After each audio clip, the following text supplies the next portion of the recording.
Hello there and welcome to Paradise Preview Season 2 Episode 11, and we're looking ahead to Celtic's game against Mirren after a long 2-week international break.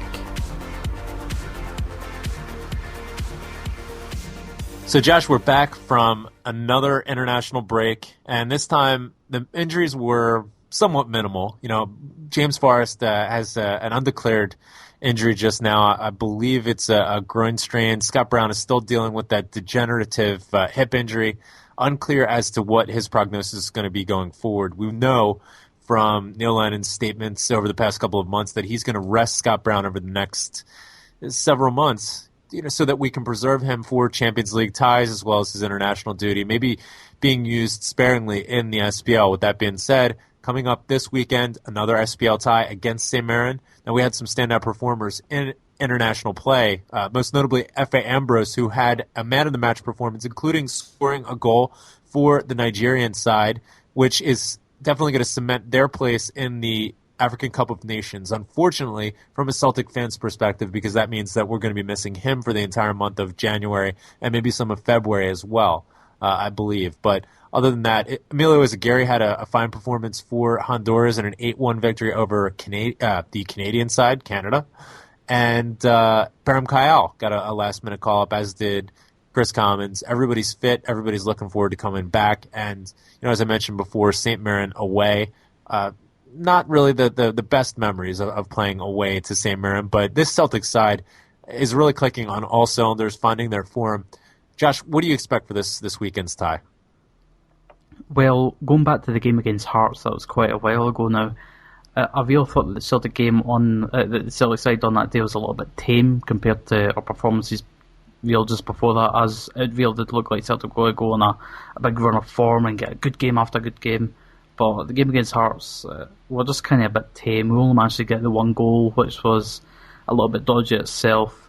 But looking into this game, quite a lot of our players have managed to get a rest. Some of them have went away to international football and not had that luxury, but you know, maybe they've found a little bit of time to, you know, develop their game while being away on international duty like F. Ambrose. So I think it's time that make a few changes, because we've also got Lasad and Miku, who still haven't really got a big run in the team. I'm pretty sure this is a good opportunity for them to try fight for the place in the side, training this week. So it'll be interesting to see what our lineup is, but I think the key is that we have more energy than we did against Hearts. No question about it. You know, you highlight several great points there. First off, you know, speaking about the game against Hearts, I think it was another one of these situations, a bit of a pattern so far this season, where we have plenty of opportunities. We create chances, but we just can't figure out a way to put the ball in the back of the net. With that being said, Georgi Samaras, fantastic goal, and you know, really cementing his place in this side and the resurgence of his career. It's really a Greek renaissance, if you will. And he had in 2 games for the Greek side during international duty. I don't see any possible way we can drop him at the moment, especially considering he's going to be a lock for that midweek tie against the Catalan Giants of Barcelona. With that being said, you know, 35 players in international duty and only 2 of them coming down injured. It's really not all that bad, as Besto76 on Twitter says. But in terms of this side coming into the St. Mirren game this weekend, you know, we have some tried and tested and players that we're learning to depend on. Sammy obviously was one that I just highlighted there. Another one's Chris Commons. You know, he didn't have the best international duty during his time with the Scottish national team, but I mean, you know, they're having all sorts of problems on their own. But Chris Commons has absolutely been superb for the Celtic side this season. I think he's undroppable as well. F.A. Ambrose coming back, looking like he's really enjoying his football at the moment, playing with a lot of confidence. I think he's really cemented his place as the Celtic center half going forward. Now, you mentioned some changes, some players that really haven't shown themselves yet. Lasad, Miku, most notably. Josh, do you see either one of them maybe getting a starting place? I mean, Lasad maybe might be a bit more of a tall ask, and Miku, you know, might be a challenge for him to get into the starting 11 as well, considering how well Sammy's playing. Gary Hooper is really undroppable, especially since he's regained his form. around the first Champions League tie. So how can either of these players really fit into the side? I mean, like you said, they're really going to have to show a lot of training, but it's going to really need to be a substitute's role for them, is it not? I think that one of them can get into the starting side because James Forrest and Scott Brown are unlikely to play. So this means that there's basically a space for Samaras to fit into the midfield.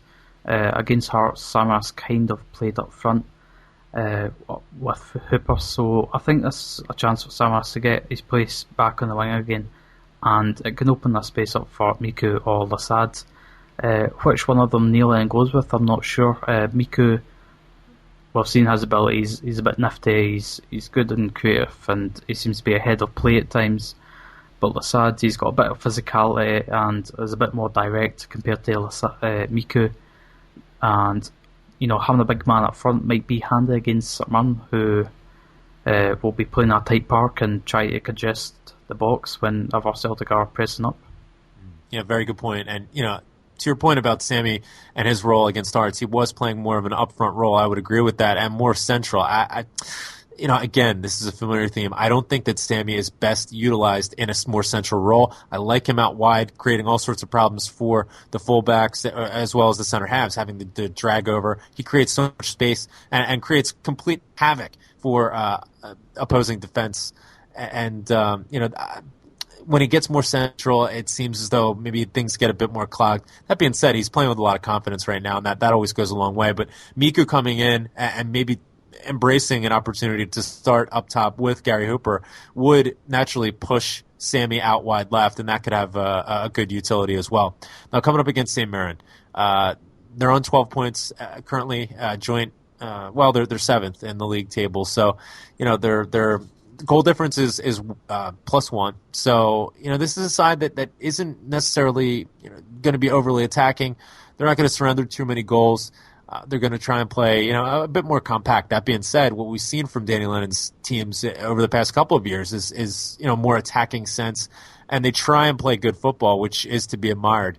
Now, Lewis Guy, who is a new player that they've brought in this season, not really known as a goal-scoring center and forward, has come in and had a good strike rate in the SPL, playing for St. Mirren at the moment, playing alongside Stephen Thompson. Now, Paul McGowan is obviously out for the next 3 months with a shoulder problem. He just had surgery. So it's likely we're going to see the pairing of Thompson and Lewis Guy up top. Now, what center-half pairing we're going to have to go up against them, that's a bit of a debate to be had as well. But, what should we look out for amongst the St. Mirren side, and who are some of the standout players? Well, so far this season, Lewis Guy is our top goal scorer with 4 goals in SPL, 5 goals in total. So Lewis Guy is currently 4th top goal scorer in SPL. Another danger man so far this season is Stephen Thompson, former Rangers player. He has 3 goals and 4 assists. So he's actually the top assistee in the SPL so far this season. So he's last season in the SPL, Stephen Thompson, he got 10 goals in about 31 games or so. And he only got 2 assists last season, so already so far this season he's doubled his assist tally. So maybe that's what's happened to St. Mirren tactically with the outgoings of Hasselbank, who did kind of play as a sort of attacking midfield supporting striker role before, as far as I know, and Paul McGowan, who was unfortunately suffered an injury. So they've got a few danger men. They've also got Kenny McLean, who has 14 shots so far in SPL so far this season, 5 of them on goal. So he'll probably get a shot on goal against Celtic. So there's a few players that we'll have to look out for. But in terms of the overall quality in the squad, I think we're better than them. And if we perform on the day, then we can definitely get a result. No question about it. Let's try and assess. Let's try and predict the lineup as well as the formation.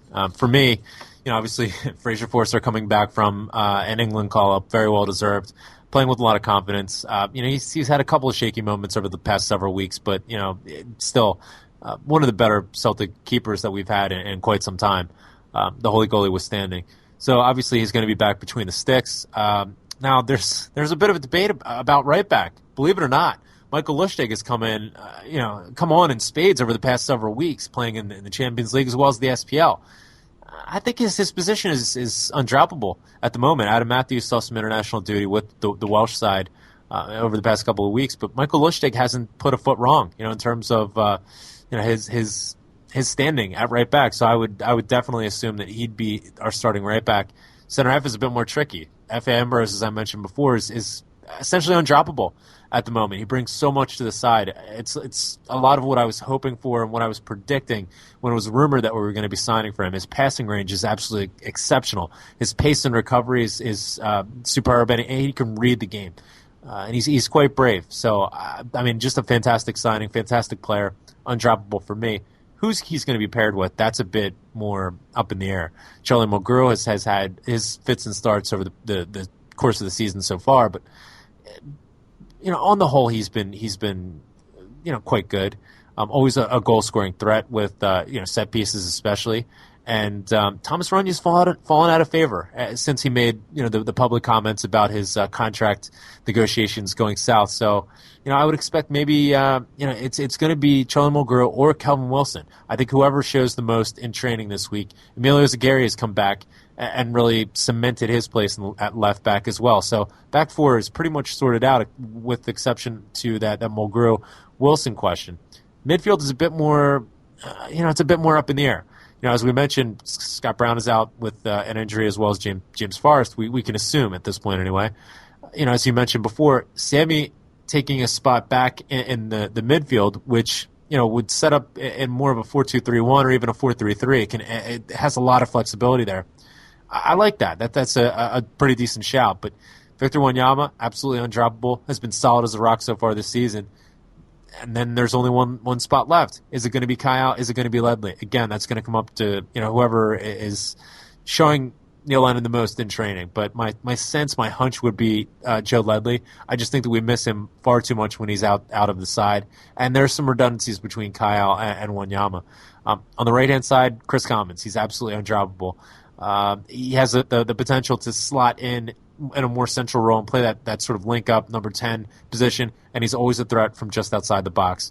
Gary Hooper, again, is undroppable as well, and he's really regained the form and rediscovered his shooting boots, so to speak. So, that's sort of my sense for how it's going to be set up. Maybe a 4-2-3-1 that can morph back into a 4-3-3, depending on the situation. I don't know, Josh, what are your thoughts? I think against it, man, basically just go out with a plain 4-4-2. We haven't actually really kind of played that in a little while, because we've been playing a sort of 4-3-2-1 formation with the front three kind of circling around. That did really well against Motherwell. Yes. The back four, Lustig, he's playing quite well at the moment. Adam Matthews is our top assistee so far this season, but I'm not too sure how he is in terms of fitness. And Lustig has been putting on some quite solid performances as of late. So Lustig would probably be my right back. Centre back positions, for me, it'll likely be Ambrose and Mulgrew. I'll go into the Mulgrew point later, why I'd put him ahead of Kevin Wilson at the moment, and at left back is Aguirre. In the midfield, I would have Wanyama and Ledley. I just think that they two go really well together, and Ledley had a quite good game for Wales against Scotland when he did play. He looked quite composed, even though he was kind of playing on left midfield. And then on the wings, Chris Commons and Samaras. Commons, he's been one of the most productive players so far this season, and Giorgio Samaras, it'll be good to see him producing some more quality in the domestically. And then up front, Hooper definitely, and I'm still not sure whether to go with Miku or Hooper. Miku or Lassad. I'm not sure either. Yeah. I'll just say 50-50, and whoever does better on training. Benefit Miku is that you get someone who could maybe create a bit more if we can get him performing, and the benefit with Lassad is we get someone with a little bit of presence up front. Back to why I went to pick Mulgrew instead of Wilson. I think it'll be key in this game. Long balls. I think that'll be a big key in this game because St Mirren will try and pack the midfield and make sure that we can't really get into their half and try pressure Celtic into our own half. So I think it'll be key to try to get some long balls up from the back and up to the likes of Guy Hooper, Samaras, or Miku Al-Assad. So I think he'll be coming handy this game. Yeah, that's a good point. I mean, nobody can, with the exception of Ambrose so far, I mean, he's really shown a lot, but nobody can pick a pass, especially from the back four like Charlie Mulgrew. And, his absence from the side is always missed with regard to set pieces. So that's a good shout as well. I mean, Kelvin Wilson, this is a great problem to have. We can't, find a place for all the quality center halves at the moment who are on form, but Kelvin Wilson has put a foot wrong, but from a tactical standpoint and from a utility standpoint, it might not be his time at the moment. But let's get down to predictions, score lines. We're playing away, as was mentioned before. But with the form that we've had and as of late and the amount of confidence, I'm expecting big things. This St. Mirren side, like I mentioned before, doesn't score a lot of goals, doesn't give up a lot of goals. It's hard to really put a finger on whether or not it's going to be, a sort of dour 0-0, trying to nick a goal and nick a result, or, an absolute goal fest. One thing that I feel fully confident in is, I think we can get back to the habit of clean sheets and keeping it tight at the back. So it's definitely going to be, I see a clean sheet in our future. I'm saying 2-1. I'm sorry, that would not be a clean sheet. I'm saying 2-0. Well, I'm going to go with a clean sheet as well, and the same with scoreline, 2-0. 2-1? Oh, okay. 2-2. No, a clean sheet. 2-0. Oh, fantastic. Well, fingers crossed we can get that result, and we'll be back very early next week with a Barcelona preview, which you don't want to miss. It's going to be, obviously very exciting coming up into the Champions League, the meat of the Champions League, and we're just superbly positioned, and it's going to be exciting. So, good stuff, Josh. Hail, hail, and keep the faith.